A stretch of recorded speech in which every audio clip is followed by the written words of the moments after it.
Week 11 of the NFL season has come and gone. There are no more undefeated teams. The Dolphins are, of course, popping champagne again. Circle of Parity is complete, and we are going to talk about all of that, the playoffs, and who is getting fired. All that and more coming up on the Gridiron segment. Welcome back into the Gridiron segment, everybody. My name is Kyle. I am joined by Justin. We are going to be talking all things NFL football. It is getting exciting. We are getting a clearer and clearer picture of who is going to be making a push for the Lombardi Trophy, and we're getting a clearer picture of who is going to be battling for the rights to the number one overall pick. Before we get into all of that, I have got to shout out our amazing sponsor at Vivid Seats. Look, if you are looking to get to any kind of event, I'm not talking just sports. Yes, we've got the NFL. Yes, hockey's in full swing. The NBA is glorious as always. But if you want to go see a concert, comedy shows, whatever kind of event you are wanting to see, Vivid Seats has got you covered. This is the best ticket buying platform on the market. I'm talking about guaranteed seats, the most ridiculous discounts, and if you use the link in our description, you'll get an even better savings. Thank you to Vivid Seats for sponsoring this episode. Get yourself to an event and go sit vividly. Now, let's talk a little bit about Week 11. There have been some interesting choices made by maybe some overly involved owners. Dallas Cowboys, of course, I refer to. Jerry Jones is falling apart at the seams, just like his team. But I want to focus just a little bit on Woody Johnson firing Joe Douglas, because I don't think it was a good move. If you look at the players that Joe Douglas has drafted, he's done a very good job. I think that he got forced to make a lot of moves by Woody Johnson, by Aaron Rodgers. There's not a whole lot of blame left to go around, it feels like. I don't know what your take on this, Justin, is, but feels like Woody Johnson is just meddling just a little bit too much for this team to have success. It's like a Tepper, Jerry Jones type situation. Yeah, and that's the exact type of ownership we're dealing with when we deal with Woody Johnson, for the New York Jets. Here's the thing. I knew it was going to happen. We kind of all figured it was going to happen. Joe Douglas took a big swing at getting Aaron Rodgers, took a big swing by bending over backwards, getting every single player on Aaron Rodgers' little list, even going as far as getting Devontae Adams. And look at the place that the Jets are in. Typically, when you are getting all these big money contracts, no matter how good you are drafting, if the record doesn't reflect the talent that you supposedly have on that team, the GM is going to end up getting canned for it. And unfortunately, that is exactly what happened. Now, Douglas, Saleh, they're going to find jobs elsewhere as soon as they're ready, especially Douglas. He knows how to evaluate talent and draft. And there are plenty of other teams that are going to be looking for this. So it's all on Woody Johnson right now. If this team continues to falter, there's no one else to blame, like you said. There's only one more person to blame, and unfortunately, you can't fire him because he is the owner of the team. Yeah, that's how it feels with my Bears right now, because they just always will make the worst possible, cheapest decision, especially when it comes to coaches. And bad ownership poisons organizations like nothing else. We saw it with Washington. As soon as there was new ownership, there is life in that franchise all of a sudden. They're making good decisions with the coaching. They're making good decisions with draft picks. They're making good free agent decisions. And it's showing on the field. The Commanders are positioned to go into the playoffs and possibly make some noise as well. Let's talk a little bit about another GM that might be getting fired and who, is making football decisions. This GM is making football decisions. I am, of course, talking about the New York Giants. And Justin, the floor is completely yours. Look, every Giants fan, every Giants content creator has been talking about this. We pretty much went into the season knowing that it was going to go one of two ways.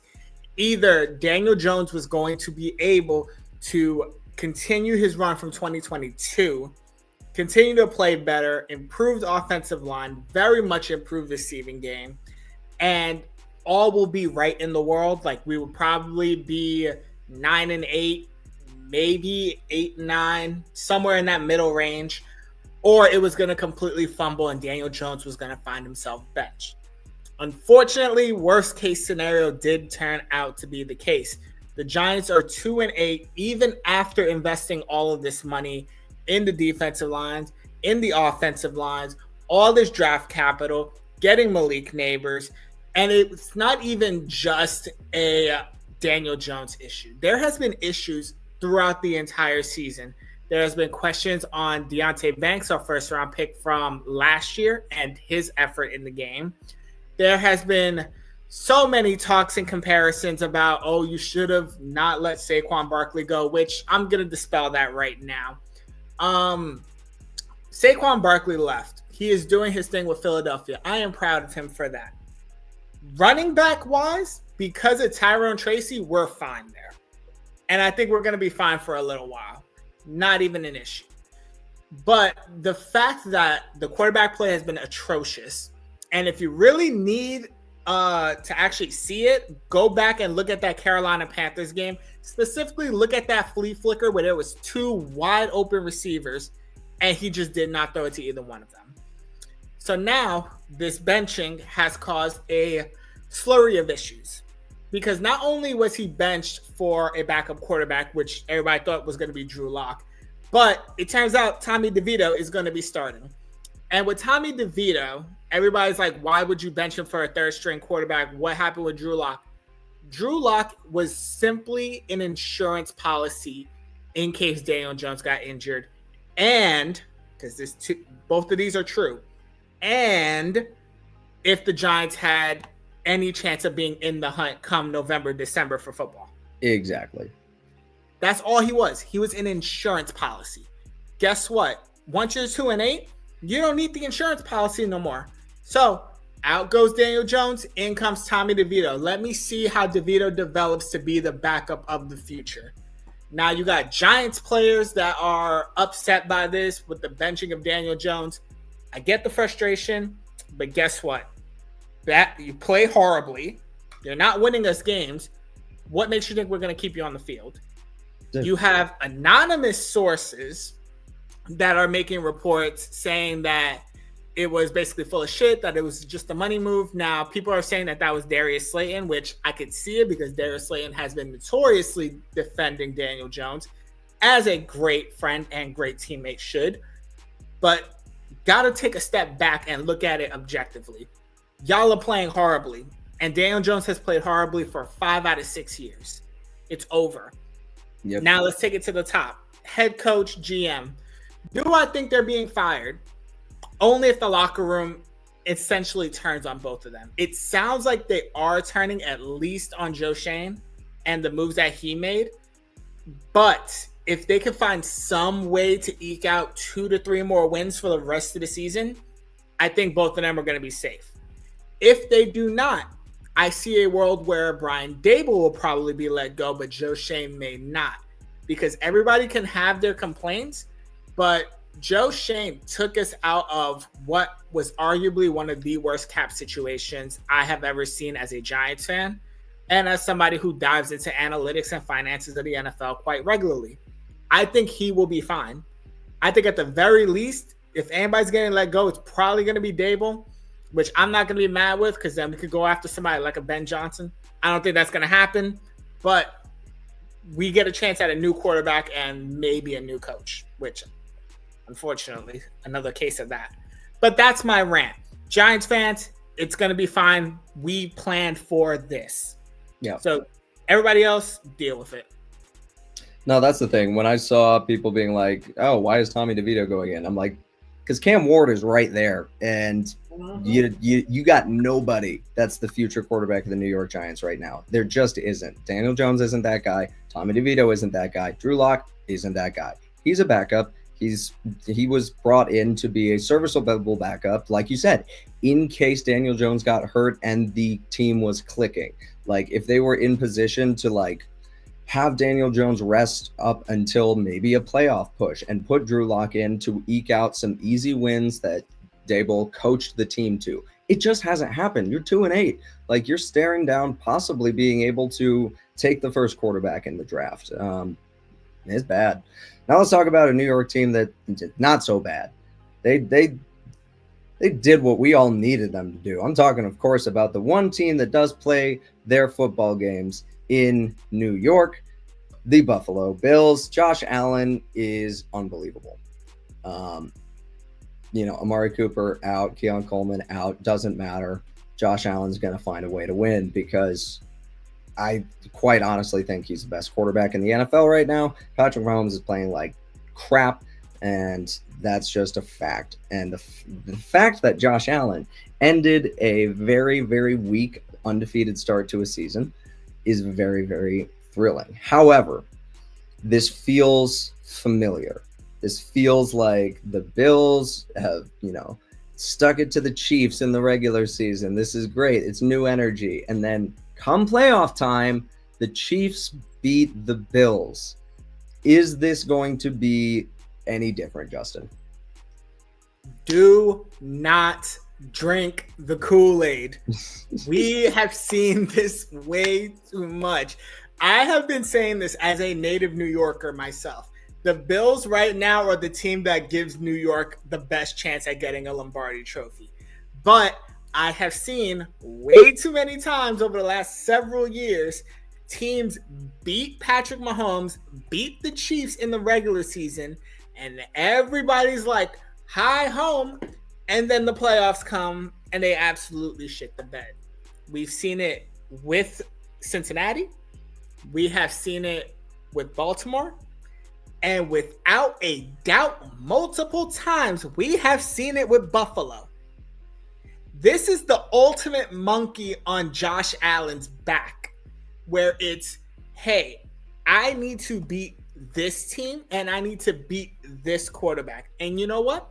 Props to him, props to Buffalo. With everything that they had going against them injury-wise, they found a way to make it work. Josh Allen became Superman, something that he has not needed to do for pretty much a majority of this season. But can y'all do it in the playoffs? That's all I care about. So yes, enjoy it now, but understand, come January, that's when your real test is coming. That's when you have to face off against them. That's when you got to go against Kansas City. And oh yeah, the Roughs too, because you already know they want to try to push Kansas City for that three-peat. I said it. They do. I've been saying they really do. But that's the thing. Do not drink the Kool-Aid, fans, until the playoffs come. Until we see how they are in January, then we can start seeing. If they get the monkey off their back, beat Kansas City, or Kansas City gets eliminated, then we can start being hyped for Josh Allen and the Bills and possibly going into the Super Bowl. But problem is you're going to run into Jared Goff and the Lions. I mean, listen, that's on the Super Bowl. That's what Lions, I want it to be. The Lions, hold up. This is going to be a complete sidebar. Why the hell are the Lions playing football as if they're playing Madden on easy mode? They are playing lights out. They are running up the score on teams. It's ridiculous to see how just good Ben Johnson's offense is. And the fact that they've been able to just completely turn around what long had been considered such a dead franchise. It gives you hope. It gives you just a little bit of lightness to you, because maybe just one day your despairing team will make the call to hire your version of it, Motor City Dan Campbell, and it'll all turn around for you. But to talk about the Bills just a little bit, it's going to be interesting. For me, the interesting thing with the Bills is what happens with the number one seed, because they have this tiebreaker over Kansas City now. The problem is the Chiefs need to lose one more game. If that happens and the Bills stay very consistent and keep winning and they get the number one seed, suddenly in the playoffs when it's, Buffalo versus Kansas City, but it's in Orchard Park, I'm like, oh, interesting. This is a little bit different. But if the Chiefs are able to get the number one seed, I'm on the same page with you. I'm like, don't drink the Kool-Aid. We've like same song, same dance. Yeah, I don't love it, but we know how it goes. Now let's talk about the playoffs as a whole. Let's pull up the playoff picture. On the AFC side, of course, the Chiefs are still holding on to the number 1 seed. Bills are the 2nd seed. The Steelers at the 3 seed. That is, who expected that? Who expected the Steelers to be 8-2 right now? It's ridiculous. Texans have kind of bounced back. They are sitting at the 4 seed at 7-4. Really weak division, though. That was kind of always going to happen. Chargers at 7-3 in the first wild card spot. It'll be interesting to see if they're able to hold on to that. Ravens are in a wild card spot at 7-4. Defense needs to figure it out. Defense needs to figure it out if they're going to do absolutely anything in the playoffs, because their quarterback is playing absolutely out of his mind, and they're completely letting him down. That being said, the Steelers are the Ravens' kryptonite, and as of right now, the Ravens would have to go into Pittsburgh in the first round of the playoffs. Don't love that at all. And then the 6-5 Broncos, who I kind of love. They're my little Cinderella this year out of the AFC. I want the world for Bo Nix. Like, the defense is playing so good, and it's been such a treat to see how they have just completely turned that unit around from a team that got 60, 70 points hung on them to now one of the more complex and sophisticated defensive schemes in the AFC. What's your thoughts on this AFC side before we get over to the NFC side? I'm rooting for Bo Nix. I'm not drinking the Kool-Aid on that either. No. I'm not drinking the Kool-Aid on Bo Nix and the Broncos. I think this past week, with Bo Nix performing the way he performed, he's starting to turn that corner. The game is starting to slow down for him. And it's making Sean Payton look a heck of a lot better. And it's starting to make him right on his planning for the long term. But the AFC has always been the harder conference to get into the playoffs because there's just so much talent on that side. You look at this, we only have the top 7 teams here that are actually like in, as if the playoffs were to start right now. We forget there's the Colts, which the Colts have their issues, but they somehow find ways to eke out wins. Yep. The Dolphins have Tua back. So you never know. They can make a run on this part of the season. But then again, they also have a problem playing against good teams and also have a hard time playing against cold weather. Oh, so yeah. Maybe something there. The Bengals, if the Bengals could ever figure out the defensive issues, they could easily make a run. They have two generational players having generational seasons on offense, and their record is awful. Because of their defense. It's gross watching the Bengals play football because you feel awful for Joe Burrow and Jamar Chase. Because of their defense. So if the playoffs were to start today, great. Broncos found the way. Sean Payton's right. Bo Nix, good call. But either one of these 3 teams could challenge them for that playoff spot. The Chargers, I could see them staying in that 5th seed if the injury bug doesn't catch them. That's the thing. That's always been the Chargers' kryptonite. It's never been really a team. It has always been injuries. Quarterbacks get injured. Receivers get injured. Defensive players get injured. Just injuries left, right, and freaking center. Mm-hmm. But that's where I think the top 6. No, I think the top 4 is pretty much set how it's going to be. I can't believe the Steelers are about to be division champs. I think that this is going to be the top 4. I definitely think so. For the wild card. I definitely think that we pretty much know who our division winners are going to be in the AFC. The wild card is going to be very interesting because if the Ravens don't get it figured out on defense, they could slip out. And that's weird to think about with how well Lamar Jackson's playing this season, but it's true. Let's talk about the NFC. Of course, the NFC runs through the Lions, 1st seed, 9-1. What a team. I've already talked a bunch about the Lions. If we don't get Cliff Kingsbury or Ben Johnson as the next head coach of the Chicago Bears, I will be furious. And that is all I'm going to say about that. Eagles are coming in at the 2nd seed right now at 8-2. I think Nick Sirianni, give him some respect. He's doing good. He's doing all right. Those Eagles are playing. They're playing good. The question always becomes in the playoffs with Nick Sirianni. If he can make a deep run, I think his job's secure. If he gets bounced in the first round in embarrassing fashion, it gets loud again.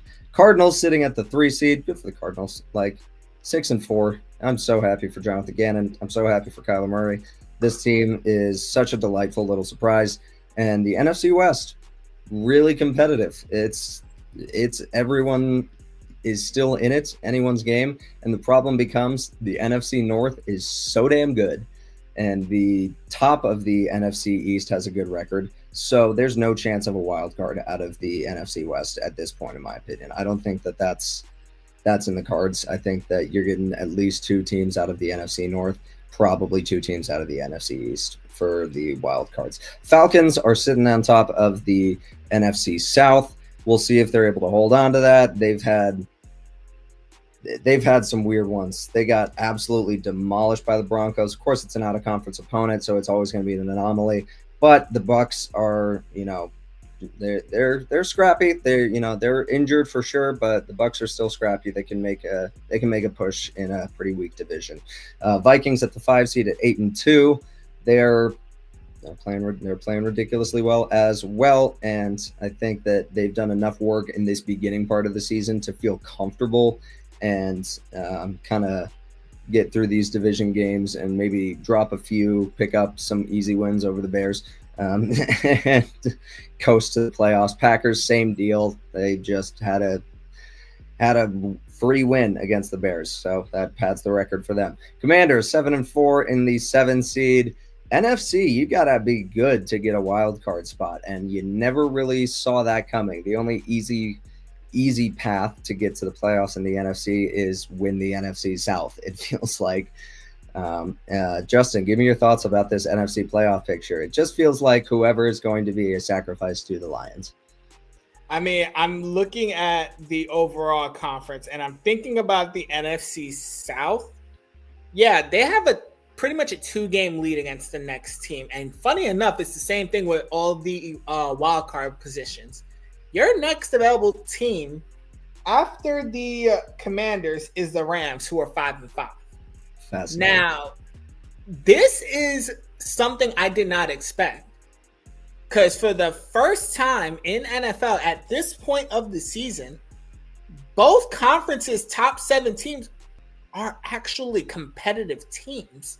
Now, some of them have had embarrassing losses, i.e. the Falcons, i.e. the Cardinals at one point. The Eagles, which the Eagles were calling for their head coach to be fired after like week 2. That's so Philadelphia, though. Like, that's so Philly. I know. Philadelphia is basically the same thing like New York. We love our teams one week, we hate them the next. Yep. That's like the one thing we got in common. But this is very interesting at this point in the season to see how it can shake up. Because even though there's a 2-game lead, especially in the wild card positions, the teams that are right there in those 2 games are the Rams, which the Rams show that they can light up the score too. You got the Niners. If they become healthy towards the stretch, they can make a run. Mm-hmm. But I do see it getting a little bit more interesting. I personally would love to see the Eagles fall into the wild card spot, and I'd rather watch the Commanders win the division. I don't know why. I think it's like every year there has to be that one Cinderella story. Mm-hmm. And I think it is going to be Washington this season in the playoffs as the Cinderella team that came from horrible ownership, horrible coaching, and managed to turn everything around in year 1. Oh, wait, that sounds like a team that is currently the 4th seed in the AFC who did the exact same thing. Exactly. That section's all over. Maybe that's just my thing. NFC, if the playoffs were to end right now, I'm going to be entertained watching all these games. Maybe not with the Packers, because the Packers have a tendency to turn the ball over a little too much. Their defense saves them a lot of times. Mm-hmm. And Jonathan Gannon loves making some turnovers happen. Mm-hmm. All right, let's talk just a little bit about a matchup between some AFC wildcard teams going down in Week 12. It's Monday Night Football. It's the Harbaugh 2.0, people. We got the Ravens going into LA to take on Jim Harbaugh's Chargers. And I just love it whenever I get an opportunity for these kind of games where it's just weird coincidence of like, hey, two brothers are coaching against each other. That's fun. I love that stuff. This is interesting to me because this has seeding implications all of a sudden. This determines if you have to play, uh, a Houston or a Pittsburgh. And right now, as weird as it sounds, Houston's the more manageable game. Houston is the more manageable game as opposed to having to go in to Pittsburgh, face that defense, and try to even sniff the end zone. Um, the Ravens and Chargers, you got very similar Harbaugh style football. They're running the hell out of the ball. You're gonna have a real quick game. The clock is not gonna stop a whole lot because of the amount of runs that you're going to see in this game. Justin, give me your take on Monday Night Football. Who do you think is winning the Harbaugh? I'm looking at like the stats. I'm looking at who's possibly injured. Right now, I'm seeing more significant injury-wise hurting the Chargers. And this is what I was talking about earlier. Because Khalil Mack, questionable. Denzel Perriman, questionable. Cam Hart, questionable. On the Baltimore side, Eddie Jackson, questionable. Roquan Smith, questionable. So it kind of fairly evens out talent-wise to injury. So you never know how it's going to be. I will say this. Lamar Jackson plays significantly well with confidence. After the game he had last week, after the game that Baltimore had last week, and this is coming from somebody who has Derrick Henry on his fantasy team, can you bounce back? This is a perfect team on paper for you to bounce back against. However, Jim Harbaugh has made this Chargers team so much more competitive than they were last year. So much more competitive than they were years past.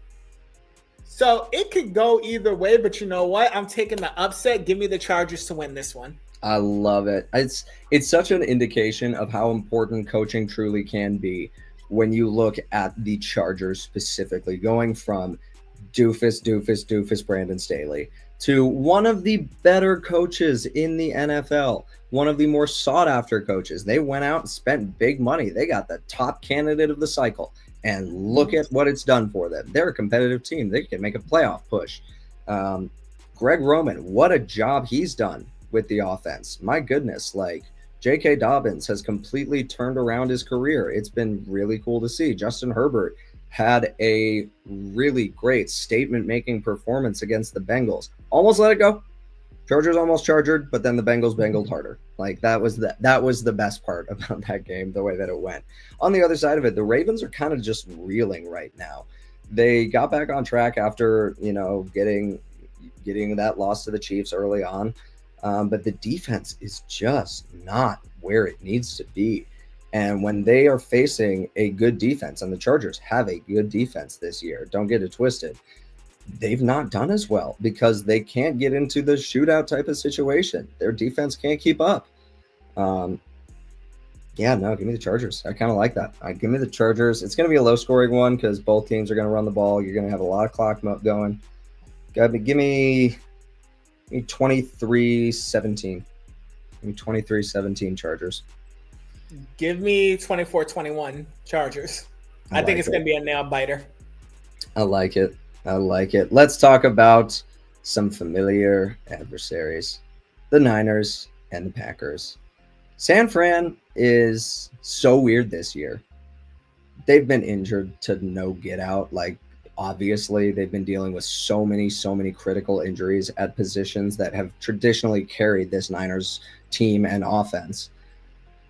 But we're used to seeing them just like at least pick up a few of those wins along the way and still be able to win the NFC West. Right now, as of today, the San Francisco 49ers would not be in the playoffs. Are they able to course correct against the Packers? This is a really interesting one to me because Packers got away with one against the Bears. It's the Bears. You're gonna be able to get away with one. That's just like taking candy from a baby. But the Packers have been inconsistent. Their defense has gotten them a lot of grace, as you pointed out. The defense has carried what has been a very turnover heavy offense at times. What do you think about this one? Are the Niners going to be able to course correct with this game with Green Bay? No, and it's because somebody pointed out on TikTok. I forgot the creators because I was just scrolling. He pointed out something that I didn't notice about Kyle Shanahan's offense, and seeing it play after play, now it's becoming an issue.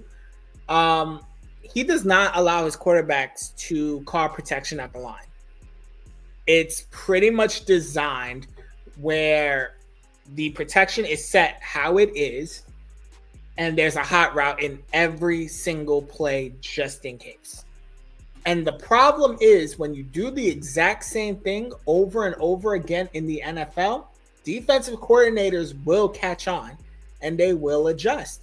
And if you see lately during this season, when you see the 49ers struggling, it has been because of that.